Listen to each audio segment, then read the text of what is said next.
Good evening, everyone. Welcome to the Adopter Youth Foundation Personal Development Session.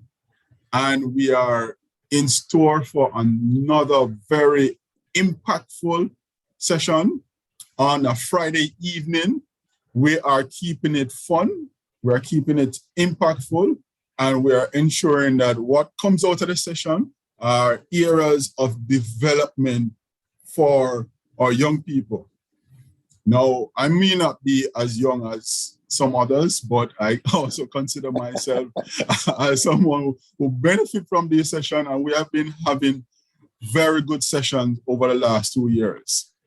As you know, March is our celebration month.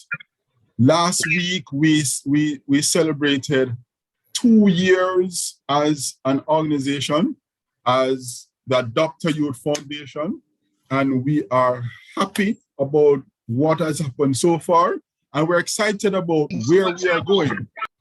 Right? Let me see if Julie. Okay. One thing about life is that you cannot prepare for every single thing that happens, but you don't get flustered in life. So you see, everything that comes on a session like this is for our personal development, right? So it helps us to understand that things will happen in life that you don't necessarily know exactly when it's going to happen, but you can prepare for it. And in the moment, you can also adapt. So this evening, we are looking at financial literacy in different formats, and we have the pleasure of joining us, a man who has a very great testimony. I would have shared a part of in the WhatsApp group. I don't know if he will touch on it in his session tonight, because we're looking at how you can employ discipline, tenacity to move from a point of desiring well to a point where you achieve success. And, you know, as the president said in our message last Sunday, that success is the realization, the progressive realization of a worthy idea. So you can be successful and you change your goalposts and you have greater success over time. It is my pleasure right now to introduce to you our speaker for this evening. He is a graduate of the University of the West Indies, Mona, and Manchester Business School, not in the heart of Jamaica, but in London. He joined the Bank of Nova Scotia, Jamaica Limited in 1994. Many persons here were not even born in 1994. But so he has been serving at the bank for over 27 years in various capacities. Teller, customer service rep, insurance agent, branch manager. Presently, he's branch manager at the Scotiabank Constant Spring Financial Center. So you can tell yourself, so you know the branch manager. When you go there, say, yeah, man, I know the branch manager. I met him 2 Fridays ago, right? He's pretty experienced in banking. He has a demonstrated history of working in the banking industry, scaling banking, public speaking, risk management, customer service, strategic planning, I'm sure one of other things. He has a bachelor's degree in management studies and a master's degree in business administration, finance. One other thing I left out is in his education. I heard the opposition minister of finance saying that he went to the greatest school in Jamaica. And I like to say to Julian that I don't think so, right? Peter went to one of the greatest schools in the Caribbean, St. George's College, right? He loved watching football. I hope he's not a Man U fan. So that would be one. Oh, no. I hope you never walk alone, right? No, neither. Oh my God. All right, we won't go there. I forgive you. All right, he's into athletics, tennis, cricket, and running in his spare time. He attends St. Peter Claver Church, where he's an active member and currently heads the lectors body. You might have to explain that to us, Peter. He's married with 2 children, enjoy volunteering and participating in activities that assist the needy, less fortunate, and anything for a worthy cause. And so he's on tonight to help in nation building and ensuring that everybody's business is taken care of. Please put some 7s in the chat and make welcome speaker for this evening, Mr. Peter Mohan. Over to you, Peter. Thank you, Richard. Okay. Good evening, one and all. It's a pleasure to be here. When I started, just so Richard asked me if I was still at work. Normally, I would be at work, Richard, but this evening I made it my point of duty to try to wrap it up a little earlier to see how I could get off, that I'll be able to share with the team. So first, I must congratulate you for, a move like this, because I believe that in my day-to-day life, when I observe, persons would come in from time to time, they would more than likely don't have a clue to what financial planning is about. In your topic stated it clearly, financial literacy and wealth creation. I remember doing a talk some time ago and someone asked me, what would I tell my 18-year-old self? And I say at that point, I would like to take a little bit more risk as it relates to investment. I'll start off tonight. You make mention that the word discipline, and that's one of the things that I want everyone to consider as it relates to financial literacy. So persons online would more than likely be thinking, okay, what is it I need to do at the start? And to start, it's very simple. And when I say very simple, you just need to get an account.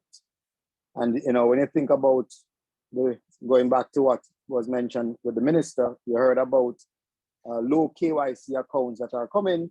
That's a form that you could start off with. If you're going in the formal sector, then you would require a little bit more in terms of exhibits to open an account. So once you open an account, that's where you start. So we're talking about things like your identification is required, proof of income. If you're a student, that is not required. You more than likely will get it from your next of kin, your parents or so. Proof of address, the TRN, and references. So once you get that account started, that's the gateway to financial literacy. You open an account and you already have a digital footprint. So at Scotiabank, we're big on digital banking. And when you think about where we are now as a country, when Richard spoke about in 1994, I can almost see it happening in another 10 years from now. Chances are we won't have paper notes working with. You heard about new bank notes recently in terms of the budget, in terms of changes. But where we are going as a nation, more than likely we'll be moving things in terms of funds using the digital platform. And, if you're able to get things right from now, it is going to be much easier for you. So in my day-to-day life, I start the day off by being on the floor. So when you come to the bank, you would more than likely see me on the floor for the first hour or two. And it's always a pleasure to interact with someone who is, you consider them a senior, someone who is 80 years old, who is able to use the ATM machine or use the online platform to do their business. And when you think about it, someone who is 80 had no dream that we would be at this stage. They come to the bank now still asking for their bank book to be updated, and that thing is now a thing of the past. So the early savings I would recommend is where an individual should start. So you open the account, 5,000 Jamaican dollars for a start. And when you open that account, we set you up same time. We give you what we call an ATM card or ABM card, and we enroll you for digital, for the online platform. Once you're enrolled for the platform, you're at advantage already, because everyone on the platform, you know about paying bills, you know about transferring funds, you know about buying currency. all of those things, if you think about it, it's up along the path in terms of, financial literacy. One area I'll share with you now, and it's something, as I said, kudos to Richard. We are in an era now where the credit bureau is live and well. And what I'm getting at there, like in the first world countries, you have to show a clean credit history in order to do borrowing or any form of business in certain entities. And we are there now. And if you think about a simple thing like not paying your JPS bill, that's going to be a part of your credit history going forward. So, when I go back to my first word that I use, which was the discipline, you want to make sure that you're getting things right. Don't neglect anything as it relates to your credit position, because that could be havoc for you down the road. I joke around at times in the days and I say, if someone has bad credit in the States, they become a slave for their landlord forever because they will not be in a position to take out a mortgage. And very soon, I'm sure it's going to be like that in Jamaica. So you want to make sure that, that doesn't happen to you. And how you prevent that is just maintaining that discipline. So once you open that account will basically be the pathway for the future. You open an account in one currency, you can open multiple currencies. And once you do that now, we go further to tell you about other products within the group. Because Scotiabank is a group now where we offer you insurance product, investment products. So we have brokerage accounts, and this is where I will say to the younger folks, it's not too early to start a brokerage account. And we're talking about the ability now to purchase like stocks. So if you think about the stock market, you can purchase any stock that you decide at any stage. So you might say, okay, I want to purchase $5,000 in terms of, let's use a company, JPS for argument's sake. Or you want to purchase something, say Lasco, or even Scotiabank, NCB, JMB, you decide. You start now, and what you should know as it relates to a brokerage account, when you start now and you start little, it will accumulate over time because the movement of a stock is only to your betterment. Because a stock you buy today for, let's use 5 cents, and 2 years time or 5 years time, it moves to $2. You see the compounding effect there in terms of the amount of shares you'd have purchased at that time and how it would have accumulated over a long haul. So when you go into this type of arrangement, it's not a quick rich mentality. It's something you're going to do now and expect the rewards down the road. So you want to make sure that you're in it for the long haul. And then from that, you can see that grow. I see from time to time persons who would have started out early have excessive in terms of amount, in terms of asset accumulation, in terms of their value. So you see, it is always good for you to start early. And as I had said earlier, my young self, what I would advise myself then to do is to start doing that from that stage, and just imagine 27 years later what we're talking about in terms of accumulation. A question so you there, want Peter. To start early. Yeah, sure, go ahead. What age can you open a brokerage account? Can my 13-year-old daughter open one? Yes, you are okay. So what you do, you could start it. You would be on it because at the age of 18 should be an adult, but you could start it as a gift with her. So you could be on the account with her, which would be a joint account. So what you find, it works for you for proper management in terms of down the road, in terms of estate management and planning, where you open it jointly with her, and then say when she gets to 18, then you're less involved in the process, but at least you would get it started. So we encourage all parents to do that. The Scotia insurance products, it's the same, and the Scotia investment products, they do the same. So once you're able to open it early, that individual, in terms of, in this case, a child, is able to start that practice of saving early, and the discipline will be started, and then you'll see somewhat of a track record as to what they can do, because they will still be in your household, so they don't pay bills. And when you think about it, they'll be able to save more than the average individual who is able to pay bills as they go along. So she could pay for her own university at 18. You never know it, because even another product I want to encourage persons to do is to start is the Heritage Plan. And the Heritage Plan, while it is quoted in US dollars, it's a good thing to have, because you're talking about scholarships down the road, and they will match you in terms of what they do at the end of the period. When you get to 18, it stops. And if you enroll in a university, they will afford you with scholarships. So, there are different products on the market, and you just want to assess your situation and decide, okay, what is the best fit for you? And then you will decide from there. What I'll do is pause at this time to take any questions, and I'll move on with another aspect of it as it relates to the whole idea of budgeting. So there's one in the chat. Okay, I'll read it for you. Please. I see Kasheen Baxter in the chat asks, at the age of 18, is a proof of income necessary in opening a brokerage account? And does that mean you can't open it as a student? Kasheen is at university. Okay. So yes, the proof of income is so what we have something what you call compliance and know your customer. So at that point, you have to have a compliant file, and that's a part of the exhibits that are required. But you wouldn't provide one then, your parent would, because your parent is the one who would more than likely will be giving you the funding in order for you to start that plan. All right, I hope that answers your question, Kasheen. Is there anybody else want to ask a question before? Okay, she said thank you. Or you can raise hand or type in the chat, or you can continue, Peter. We'll pause a question as you have them for. Okay. So the next one I want to touch on is a budget. And every time I think about our life, people maybe go through not thinking, okay, do I really need a budget? So you heard about the budget, which that basically involve all of us in the country. It's no different in your household. If you think about it, in order to achieve anything, you have to itemize what your income is like as against your expenses.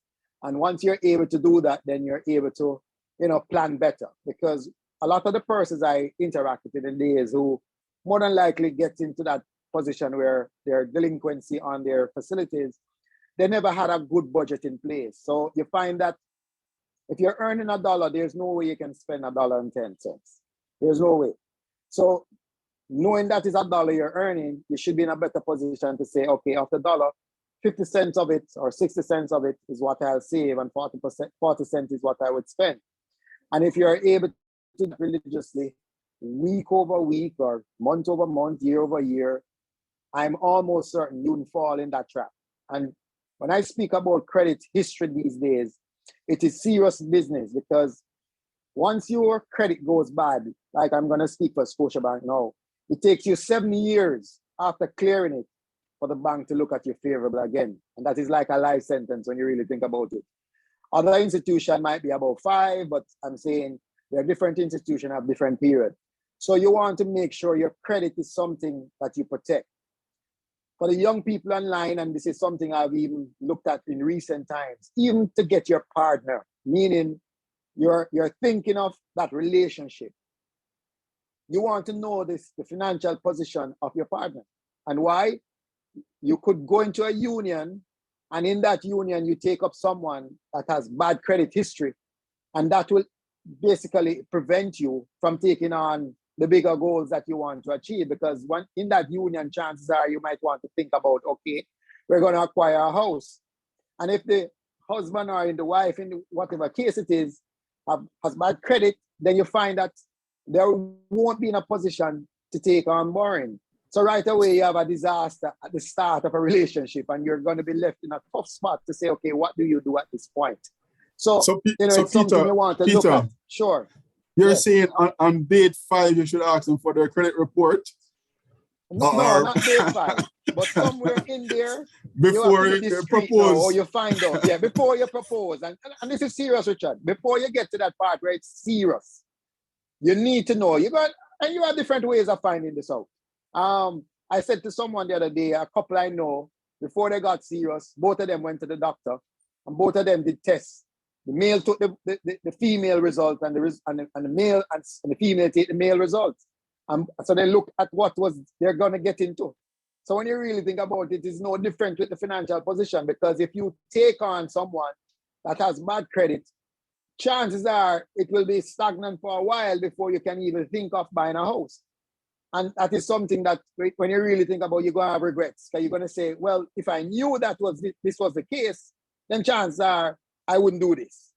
And it's going to be too late, frustration going to seep in, and you just want to prevent certain things. So my advice is always to get an idea of where, and that's why financial literacy is everyone's business. So you, the individual, need to make sure certain disciplines are practiced from early, that down the road it will benefit all. Because I can tell you, I've seen some horror stories, and it's just a headache. And when one person find out that the other person had bad credit, it's just something messy that we can't fix. There's a question in the chat and a hand was raised. So let me go first to Samantha in the chat. How do you maintain good credit? Is it instant, or does this happen after 3 or 5 late or null payments? Okay, how do you maintain good credit? It's simple. Once you honor all your obligations on time, it's that simple. So if you think about it, and I use the example of the JPS, if your JPS is due whatever time of the month, and you've made the payment and JPS is not calling you, well, they don't call these times, they shut it off. But you want to make sure that you're paying on time. If it's your loan, it's the same. Credit cards, and a lot of persons love credit cards. The bank love credit cards as well. And the reason we love credit cards, because you have persons who are not disciplined. So if someone who is indisciplined in terms of how they manage, the bank makes money off those persons. Confession so good for the soul, Peter. 50%. Huh? Confession good for the soul. No, it's a fact. It's a fact. I can and that's why for me, I level with everyone I speak with. I don't do it because, okay, all right, I'm going to hold this back from you and tell you, okay, all the sweet things. No, I'm telling the truth, because there are persons out there who never make a cent off. But what happened, the majority of the persons with credit cards out there don't treat them well. And those are the persons that the bank smile at, because when you think about it, they pay minimum payments, and interest is charged to their account every month, and they have delinquency, and it climbs, and then next thing you know, then the credit is impacted. So you want to make sure that you honor your obligations on time. And I always say to someone, for a credit card, when you get a credit card, if you think about it, the monies that you would normally spend out of your savings or whatever, just pass in the card. So if you get a credit card and you have to be living on the credit card, then that's not the ideal thing. You want to make sure that you're making your payments on time, and you're not just making minimum payments. Because if you do that well, then you maintain your credit, and you can increase your credit. There's something we're discussing, which is, to the wider public yet. We're going to basically be pricing. We call it risk-based pricing. And what we mean by that, depending on how you manage your affairs, you will be getting certain preferences. So your interest rate will be different from someone who has bad credit. You understand me? Certain products and services will be offered to you for someone who has good credit. So it's like an incentive for you to have good credit. So, it's always advisable for you to, manage how you, take on certain facilities and live within your means. Don't watch the Jones to say, okay, the Jones are driving that type of car, or live in that type of place. You just creep before you start to walk. And if you're able to do that, I guarantee you won't fall into the trap. I want to expand on Samantha's question. Sure. If it is that you miss so JPS bill is the 25th of the month, and I see your hand, Mike, coming to you, and you miss paying JPS in January, but February you're good. Does it mean that your credit score does bad because you miss one late payment or 3 or 5? When does it really get bad? It would get bad more than likely when they disconnect the service. So the fact that you are able to clear it, it will be on the history though, because it will show your pattern, because everything now is digital. So that digital footprint will be there to say, okay, all right, this person, every month they're late in terms of their payment. Now, imagine now, for us to make a decision when you walk into a financial institution, we look at your credit history. So we're looking at your credit history now to say, okay, you're here to borrow 40 million or 30 million or whatever it is to purchase a house. And we look at it and see every month you're late with your JPS bill. We might say, okay, this person's struggling. So chances are we would more than likely lend you, but we'd lend you with certain conditions in place. So one of the conditions we more than likely would say, you have to give us your salary. So it's like a salary deduction type of thing where it's pulled from your salary before you get it in hand in order to make sure that we are getting the payments. All right, Mikey, your hand is up there. Unmute and ask a question. Good night. Good night. My question is, so if somebody unfortunately forgets to ask their partner about this money situation before they get married, right? And then, yes. And they end up like, say for instance, they go to like a lending location and like they give their credit. I know you said some of these facilities or institution has different time periods, but what if they run it with a partner and then whoops, finally now they realize, all right, the partner's credit is terrible.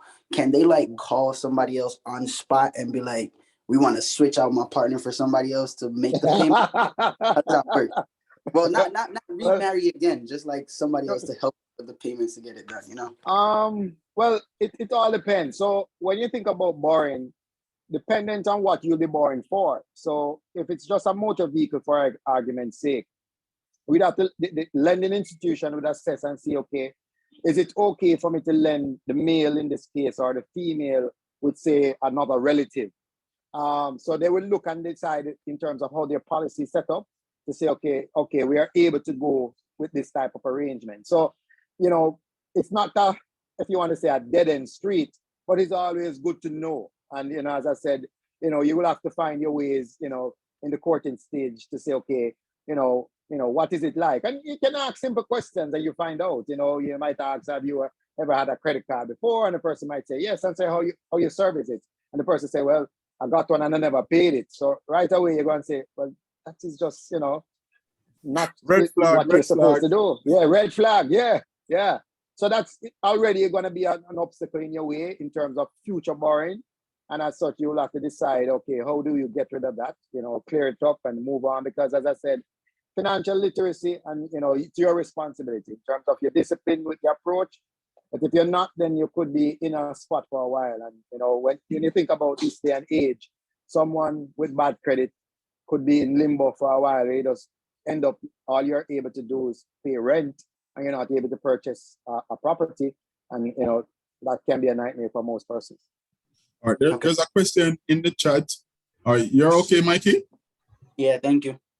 Wonderful. Okay. And please stick with your partner, all right? Don't just dump her because of bad credit. No, Mikey, not there. All right, Jackie asks in the chat, how can you know your credit status without paying at the credit bureau? Excellent. So what when we started this a couple of years back, everyone is entitled to a free report. So you go to the credit bureau, there's one in the business center, which is, you remember, Winchester Business Center. So you could go there, you could call them as well. And once you call them, you tell them that you would like, you know, to know your credit status. They pull the report and you're able to go through to see what is there. And it's a good thing to do. Why? Like, for instance, students might ask someone to be a guarantor sometime. And, you know, they did it. And the student needs to honor their part. And that never happened. And then down the road, you find out that, you know, this thing is on your credit report, which is haunting you and the person is gone. So it's always good to find, you know, just like how you do an annual check, or you should do an annual check on your health status. It's always good for you to get an annual check as it relates to your credit ratings. All right, you can move on to budget. Yeah. So as I speak about budgeting now, so once you get the budget started, you know, and the platform that I spoke about in terms of our online platform, that could allow you to even set up another account. So you could open multiple accounts and you could set up dates on the platform to move funds from your, if you want to call it your day-to-day account, to your savings account. And once you do that, then you're able to save religiously. So you can say, okay, I'm going to save $10,000 every month, and you're saving. And then whatever your expenses are, then you want to itemize those. And if you're at that point now where your savings is less than your expenses, then you have to make adjustments, because at the end of the day, your savings should always be more than what your expenses are. And if you're able to do that, then, you know, you're in a much better position in terms of financial stability. So once you develop that monthly budget, you want to stick with it. If there's no pay increase, then you can't move from, say, mackerel to oxtail, for argument's sake. You want to stick with the things that you can afford for now until you can change that. So, you want to track the income, you want to track the expenses. If everything is going out of line, and, you make adjustments. So the simple tip, you want to keep a diary of what you spend on a monthly basis, and go generic. You don't have to go, you buy holiday gifts throughout the year. You don't wait until the end of the year. You shop for food and certain food items that are a must. Electronics, you're going to say, okay, what time I can do this? And as I always say, live within your means. So do not follow what the other person next door is doing. You don't know what the person next door is doing in terms of how they get their income. And if you're able to do that religiously, then I'm almost certain you'll be in a much better financial position in years to come. You don't want to be caught in that rapture, if I call it that, in terms of, always chasing, paycheck after paycheck. You want to be in that position where you're saving from now. And it's always advisable for the young persons online. You're in your parents' house, it's the best time to start saving, because as I said, that time now, you don't have certain expenses. And if you don't have certain expenses, all you're concentrating on is savings. And if you're saving now, just imagine, over time, what that will come in terms of the end product. Any further questions? No, not seen any hand yet. I just posted in the chat 3 places online you can go for your credit report. Beautiful. Yeah, so it's always good to know. And once you get it, you can even call an officer within Scotiabank. You just call the contact center, which is 960-2990, and just ask to speak with any of our personal banking officer, and they will be willing to go through what is on it with you. It can be a little bit challenging, the fact that you're seeing it for the first time. There are different, areas that you'd have to cover in terms of knowing what's there, and it gives you a score as well. So, the higher the score is, the better for you. For persons living overseas, they know about Equifax report, and they pull the report just the same to see how you're managing your credit there, just the same. I see a hand up. Alicia, go ahead, unmute. Yes, thank you. Good evening. Good presentation so far, Peter. My question, I hear you speak of, the young ones, they don't have bills now, so they can just, save and save and save. But I think I think the reality of it is that we do have some children who would want to save, but can't really save on a regular basis. Maybe, they go and visit grandma and grandma give them money and they would want to save it, but then they're not gonna get any more money until maybe when Christmas come, which maybe is 5 months away. What is it that can be done for such an individual, given that the banks have fees for not putting in funds regularly? And the reality is that some people will never get regular money. Okay, and that's a good point. So what I will advise you, so there are different types of accounts. All the accounts does not attract fees. So we have one that electronic banking. So you would start that off with $5,000, and it's not a must that you put every month. Once you maintain the balance above 5,000, then it's not associated in terms of, you don't incur any fees. So in that particular case that you mentioned, where grandma or someone will give them funds from time to time, then they're able to lodge that. And as I said, we give them what we call an ATM card. So what you want to do is to create that discipline in them and that maturity, accountability, where they take their card, they go to the machine, they put in their PIN, and they're able to lodge at the machine wherever they have an account. And, so that will, at least get them to that point where, that maturity in terms of the financial marketplace. And then over time, you'll find that they'll, gradually increase in terms of what they get from maybe other family members, or they might decide that they want to create other income, because you find that a lot of these younger folks, they do things that they might do some artwork, they might sell sweets. I find very creative ways when I interact with the younger folks in the days that they find ways to get funds. And, you just want to encourage them because the encouragement you give them now, I'm sure will make them better, persons in the future.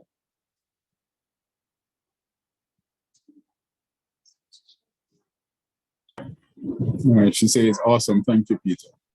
Okay. There is something I heard the Minister of Finance say this week, that the government is going to give $2,500 if you open a low KYC account.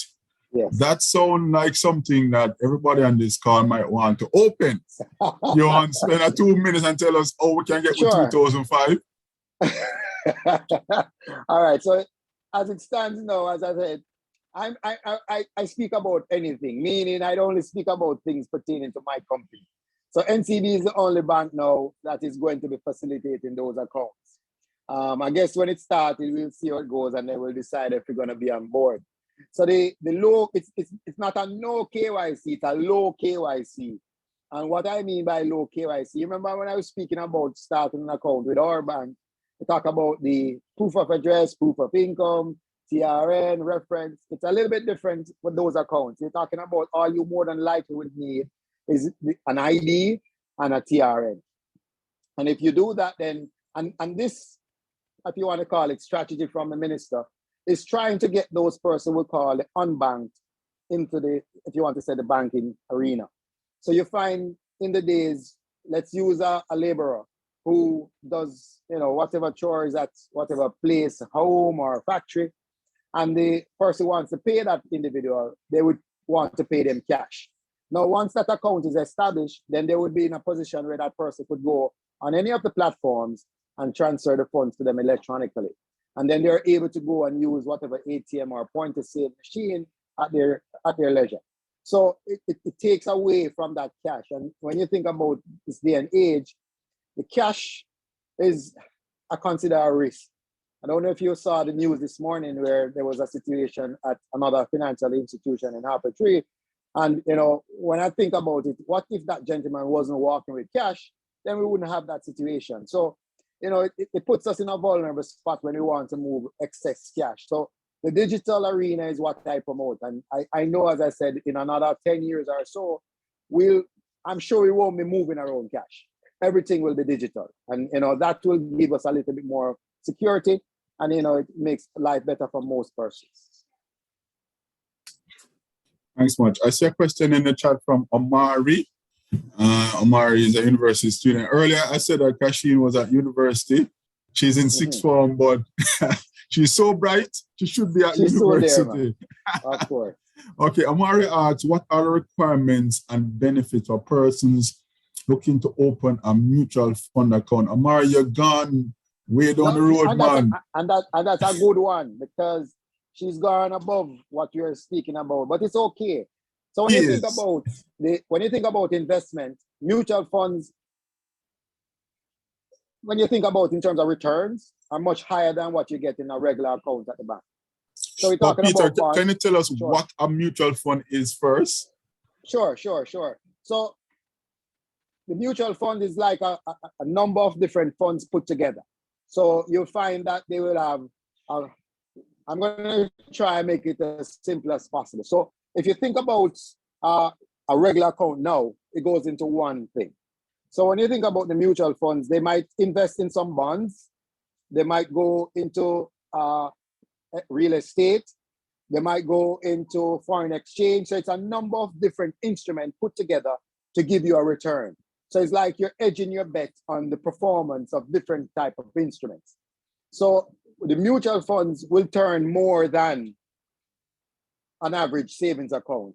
And when you think about it, someone would want to go into that arrangement because you get more out of what you put in, but the risk is also higher. So that's something that you should all pay attention to. Once the risk is higher, the return is also higher. Eh? So you want to think along the line, okay, the mutual funds is what I'll go with. So we always sit down and assess your scenario and say, okay, based on what we assess with you, we'll decide, do you need this? So it's all we give you is advice. So we tell you the risk involved and you decide if you're going to go with it. So a little bond there, a little foreign currency there, offshore account. So you decide, and then once we give you the advice, then it's for you to get started. For the starting requirements, it's similar. And this now, you don't have low KYC for this. Because of what is involved in terms of the risk involved, you have to give us everything. So we're talking about proof of address, proof of income, identification, TRN, references. And once you give us all of those now, we do what we call an onboarding process. And then the onboarding process now, we get started as it relates to what is it you want to invest in different instruments. Do you have an age limit for that? No. Meaning, can a high schooler open a mutual fund account? Dependent on because of the type of instrument it is, an adult would more than likely start it. But as I said, you do have that provision where you could start it with a parent or a guardian, and then you know that it's your account, but over time, then the other person will just know that you're going to be managing. All right, Amara, does that answer your question? Yes, thank you very much. All right, continue, Peter. Yeah. So, well, I think I've covered most things as it relates to what I wanted to share tonight.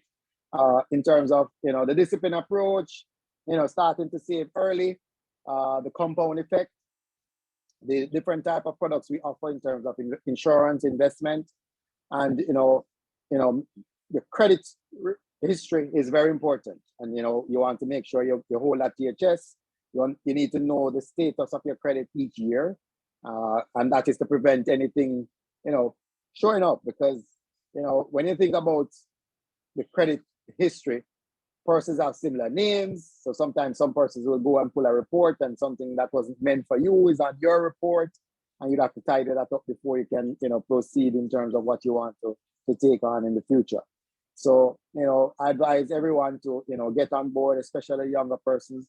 Start at account early, put in small amounts, and then over time you start to create certain discipline in terms of how do you save.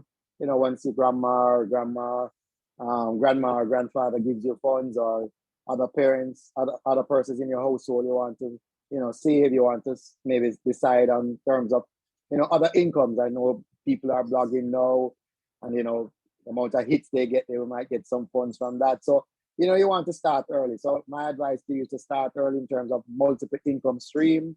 And once you do that, then you're going to be in a much better position in the future. I want to revisit that mutual fund account. Yes.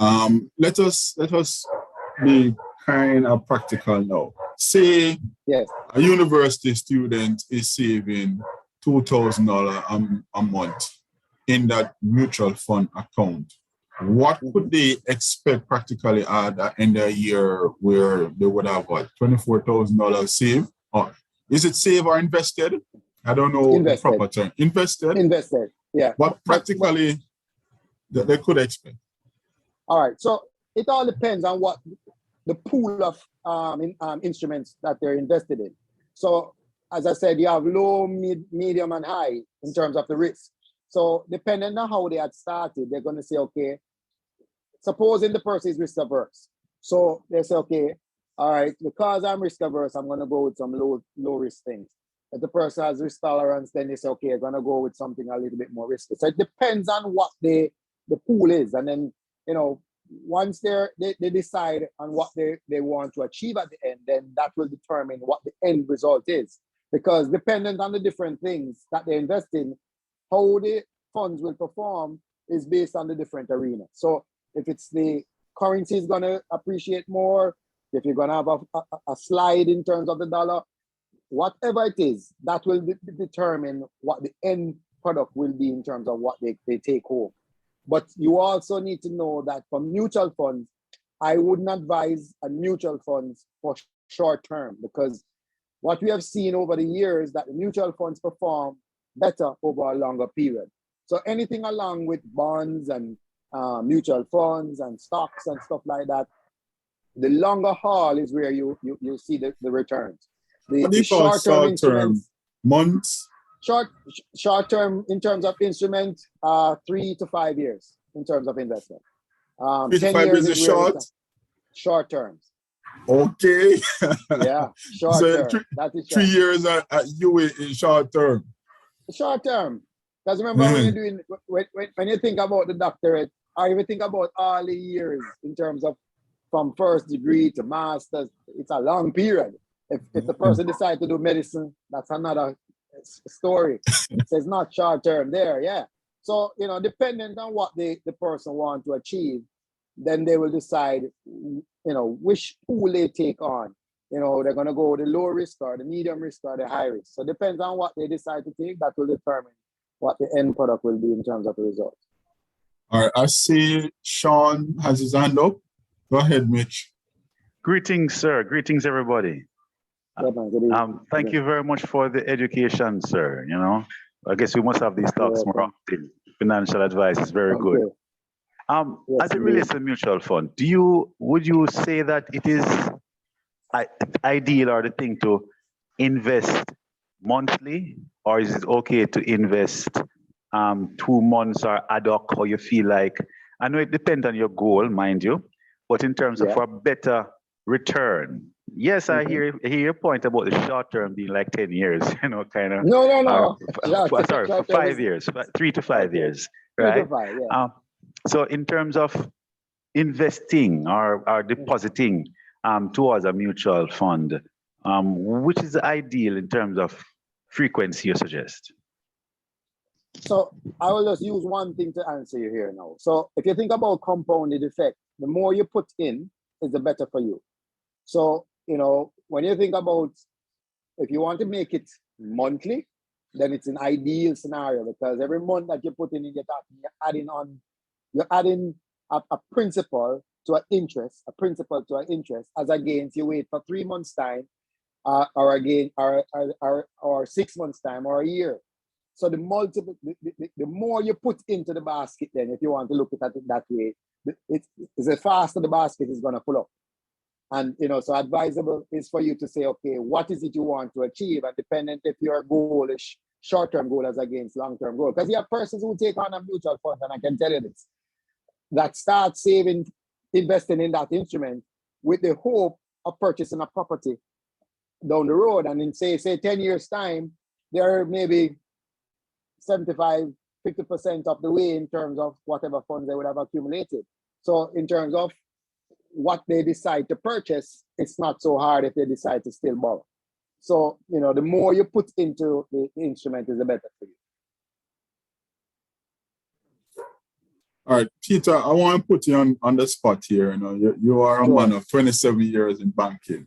All right, so we have an 18-year-old on this call, and 10 years time, they want to buy their own house, right? They want to be able to say, all right, at age 28, after I have finished my master's, right? And I'm not talking to my daughter, Amanda, so don't worry yourself. All right, so in 10 years time, they want to buy that starter house. What is a good starting point now in 2022 for them to say, all right, I'm going to be putting this amount every month or investing this amount for the next 10 years? And practically speaking, if that one bedroom house is valued at 10 million in 2022, then I will need $17 million in 10 years for a deposit of $4 million for that house. I don't know. What is a goal? If they need to set a goal now, what is practical goal that they can look at age 18? Right.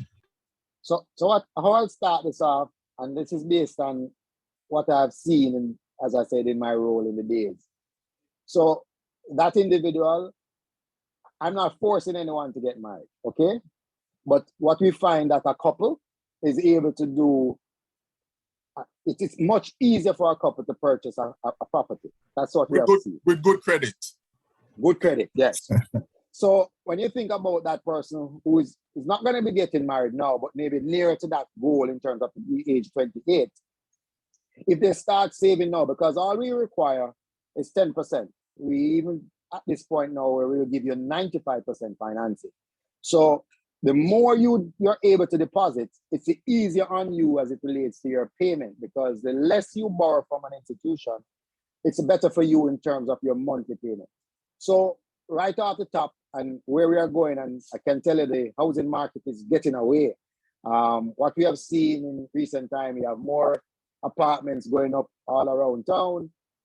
There are different areas that persons, you will get different deals. So you find that someone who wants to purchase a property in Kingston and St. Andrew, as compared to someone who wants to purchase a property in, say, Trelawney, the same structure, maybe nothing different. In Kingston, you find that that place might be 50 million as against maybe down in Trelawney, 30 million. So you see already that, you know, depending on where you decide to live, you will have to decide how you decide to save towards that particular goal. So the person will have to decide, okay, I'm going to be saving religiously, like for argument's sake, say $50,000 per month, for argument's sake. And if you think about that compounded over the next 10 years' time, you're talking about already $600,000 in 1 year. And then over the 10-year period, they're talking about $6 million. And that now will put them in a good financial position in terms of putting down for one, the deposit, the whatever expenses come with it in terms of the legal fees, and whatever other fees that are associated with purchasing a property. So, you know, it's always good to start with whatever the person is able to manage, because the sacrifice you make now will make it better for the person down the road in terms of what they invested in terms of purchasing. $50,000 for the student kind of steep though, you know. No man, for the student it's steep. So for the student more than likely $5,000 a month. $5,000 a month, $10,000 a month, but it has to be, the discipline has to be there, and just, you know, stick to it. Every month they decide, okay, this is what they're gonna go with. Because over that 10-year period, I'm almost certain between starting at 5,000 now, before they get to even 10 years, it's gonna get to 50. But 50 would maybe 3 years time, they maybe get to 50, because they would maybe finish high school, and then they start earning an income, and then, you know, they decide to increase the amount they save, and they will get closer to that deposit that they want to make towards the house. Nice. All right, guys. We have just about 5 minutes left in the session. So could we hear anybody else has question? You can stick up your hand or put it in the chat. Right. I must say, Peter, I was really impressed by your story. I don't know if you want to give us a 60 seconds out of your story. I can. All right. So in it was about 94, thereabouts. I left school, and when I left school, I wanted to work at the bank because I remember having a gentleman visiting school on career day to tell us about how banking, and, you know, I just fell in love at the time. My dream occupation was a pilot, but you know, in terms of funding and all of that, I couldn't get up that grade, and, you know, and when you think about planning, when I just spoke about budgeting, if things doesn't work one way, you must have another plan, eh? So you can't put all your eggs in one basket, and it's the same, I would say, for saving. So went to the bank the particular day, and when I got there, the gentleman said to me, only O levels I had, and he said, the job that we have here is that of a porter. And at that point, I said to him, what does the porter work involves? And he told me what it is. And I said, before he could finish telling me what it is, I said, yes, I'll take it. And at that point, he looked at me strange and said, but you're qualified. Why are you taking this job? And I said, I just want to get in. And, you know, the rest was history. Peter, the porter is the one who delivers money to customers. Tell us what the porter work is. The porter is the one who does the little errands around the bank. So if you want an envelope to move from one bank to the next, I would take it and I would say move from say Scotia to NCD or IVV those days and Central National Bank. So, you know, I do the little errands. So you need a title to move from one place to the next. You need something to be taken from, you know, a customer to another customer.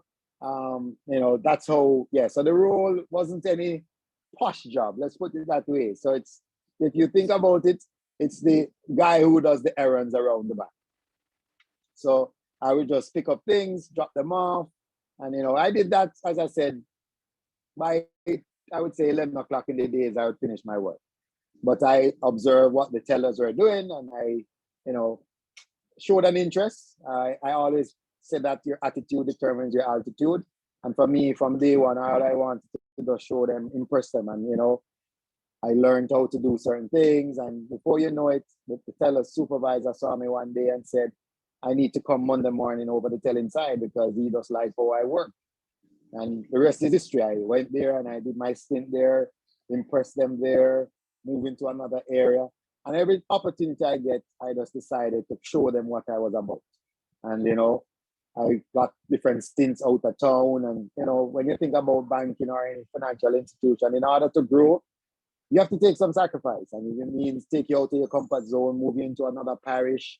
And, you know, I move around and now I'm back to, you know, one of the, if you want to say, top branches in Jamaica. So, you know, it was one of those stories that, you know, I don't think they will stop rinsing. Someone said to me the other day, they need to start paying me for it. But, you know, I just love to share it, to show a person there where there's a will, there's a way. And, you know, you just want to just have that mentality to succeed. And, you know, once you do that, then, you know, the sky's the limit. Awesome. Somebody asked in the chat, how long were you working as a porter? Like about 3 days? No, funny enough, I did a good question. I did the porter work for about 3 months. And then, you know, I decided to, as I said, the gentleman saw the potential in me and decided to move me from the porter functionality to a telling job, which is really what I wanted. So, as I said, I just wanted to get my feet in the door.